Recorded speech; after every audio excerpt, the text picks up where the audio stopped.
عن أبي رقية تميم بن أوس الداري رضي الله عنه قال قال النبي صلى الله عليه وآله وصحبه وسلم. The hadith tonight is in the collection of Imam Muslim. This is a very, very well-known hadith. And I feel like it's one of the hadith that people, because they don't fully understand the idea, end up kind of not narrating as much. But it's very short and simple. And it's within obviously the theme of outreach and da'wah. And I think this is very appropriate for that theme, for sure. I think this is where you should use it, wallahu a'lam. And what he says, عليه الصلاة والسلام, and this is one of جوامع الكلم, obviously, this is what he said. قال الدين النصيحة. فقلنا لمن يا رسول الله؟ فقال لله ولكتابه ولرسوله ولأئمة المسلمين وعامتهم. So he said, عليه الصلاة والسلام, a deen, religion or faith, or this law, is nasiha, is offering advice. This is a very This way of speech doesn't work in English at all. It works in Arabic because of the way the Arabic language is actually constructed, and the way if you have a noun-based sentence and you put a word and then a word after it, and they're called mubtada and khabar, something that you start out with and then something you tell, the second piece is going to tell about that first one. And in the way that these work in Arabic, and it forces you, the second one is telling you something about the first one. So even if it's not obvious, you have to actually look in a bit deeper, metaphorically, to understand how this second word is telling you about the first word. Like it's not a choice. It's not an issue of, well, it doesn't make, no. If he's saying it that way, then the second word is saying something about the first one. It's telling you a piece of information about that first one. And if you didn't understand it, then you just have to think a little bit deeper, or you have to look in between the lines. So he says that dinun nasiha, and he's saying the law or the faith or the religion is offering advice. This is obviously very confusing for people because it is not what they were understanding Islam to be to begin with, and the way that we understand our deen is a little bit different than that, and there's a lot of other aspects that play into how we comprehend our faith and the pillars of Islam and the pillars of Iman and all the behavior, all that stuff. What is this? What are you suddenly saying, Ya Rasulullah? So they asked, Liman Ya Rasulullah? Well, for whom? They didn't want to say, how does that work? Because that's a little bit rude. So they asked, for whom then? Since you said nasiha, then for whom? So the Prophet ﷺ says it's for Allah, it's for His book, it's for His Prophet, it's for the leaders of the Muslims and the common man, and the common Muslim. Depending on what book you read, whether you go to the Sharh al-Nawawi, Sahih Muslim, or if you go to Ikmal al-Mu'lim, or if you go, depending on which, like Imam al-Mazuri or al-Qadi, or if you read, depending on the scholar who's actually explaining this hadith, you'll find a lot of different outlooks on what it means. It's one of those hadith that actually take a little bit of unpacking to understand. But I'm going to take just one basic concept and kind of share it with you for contemplation or for the benefit of this topic. He's saying that the deen is offering advice, even though we know there's a lot more to Islam than just that, right? You know there's a lot to it than that. So what aspect of the deen is offering advice? He must mean that some aspect of the deen is going to be fulfilled through offering advice, right? That's kind of what he's saying without saying it, alayhi salatu wasalam. There's an aspect of deen that's going to be fulfilled through offering advice. And the piece of fulfilled is kind of removed, and that aspect is also muqaddar, meaning it's not being pointed out, and it's just this metaphorical sentence is left for you to kind of take a little bit of time and think about. But when they asked him for whom, and he pointed out everyone, alayhi salatu wasalam, including himself, he said it's for Allah, lillah, and it's for His Prophet, and it's for His book, and it's for the leaders and the common man. Everyone's involved in this.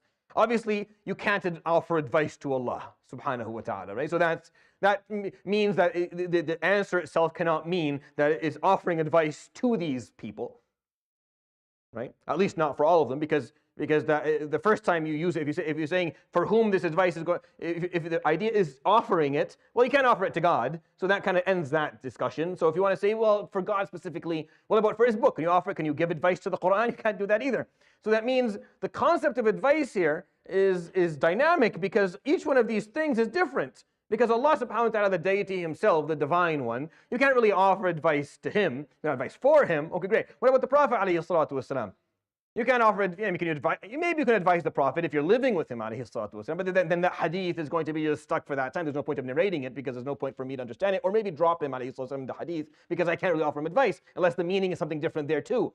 And the book, well, you can't offer advice to a book, or the one who wrote it, or the one who said it, Jalla Jalalullah. Then how do you offer advice? Then maybe the idea here is not whom you're offering advice to, but whom you're offering advice for the sake of.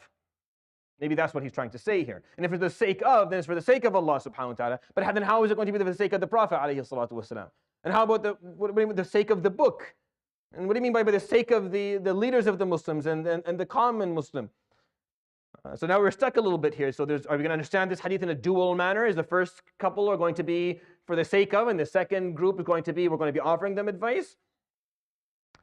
Or is the Prophet ﷺ encompassing in one hadith by saying, look, this deen, the only way it grows is if you offer what you've got. In all aspects of what that is. In the totality of what Islam is. Islam comes from Allah through the Prophet ﷺ by reading the book. The leaders will establish it and the common man will practice it. You see how this whole system, the only way for it to continue is if you understand that it's based on the fact that you need to continue to offer what you have. If you have knowledge, you offer it. If you see something that needs to be fixed, you talk about it. If there's something that needs to be improved, then you push it forward. For the sake of Allah, to the Prophet or from him, for the sake of his reputation, alayhi sallam, or his legacy, to make sure that the Quran is being fulfilled in practice, for the sake of the leaders actually doing the right thing, or maybe being held back from doing the wrong thing, to make sure the Muslims are actually being taken care of, or reminded of something doing wrong. However you want to use this. I mean, take this concept and swing it in any direction, it's all the same. A deen is only fulfilled if as a Muslim you feel the obligation to speak in the form of nasiha. And nasiha is a beautiful thing that we have made ugly. I'm going to say this and you can hate on me as much as you like later. We've made it ugly. We've taken a beautiful thing and we've turned it into something that's not beautiful anymore. It's always one person who's waiting for another person who did something that first person didn't like so that he can come and tell him, oh brother, this is not the way to do something, not based on knowledge, not based on a previous introduction between the two. Don't go and offer nasiha to someone you've never met in your entire life. If you've never spoken to this person before, don't start your relationship by correcting them, especially on something that you're not sure about. Be very sure about what you're going to talk about. Meaning, make sure that when you offer advice, you're offering on something that you're 100% sure needs to change. It's not something that has maybe another opinion on it, or maybe there's a different way of looking at it, or maybe it's a concept or an aspect or a part of the deen where there are different ways of practicing it. You just maybe don't know that way. Before you offer advice, make sure all of these things, all these bases are covered. Make sure the person is actually going to accept your nasiha. Make sure that you have enough, and that if they're not going to do it, then maybe you shouldn't be offering at that moment, etc., etc., etc. But nasiha is a beautiful thing. Because nasiha means that I'm not going to live my life just with the information and the understandings and the comprehensions of myself. I get the gems that you have too. And then I'll share them with you too. And we are exchanging these gems. And as we exchange them, we all grow. And we all become better. We all improve. And we all are made aware of the blind sides that we have, the blind spots that we have in our lives. And we are going to be offered a step forward. Because without nasiha, we all stay stagnant. It's just based on maybe my own ability to do some self-analysis, and that's hard. And most of the time, you're not compelled to do that. But nasiha means that we're going to reach out to others. A part of this deen is reaching out, is actually going and seeing what you can offer someone else and how you can help them.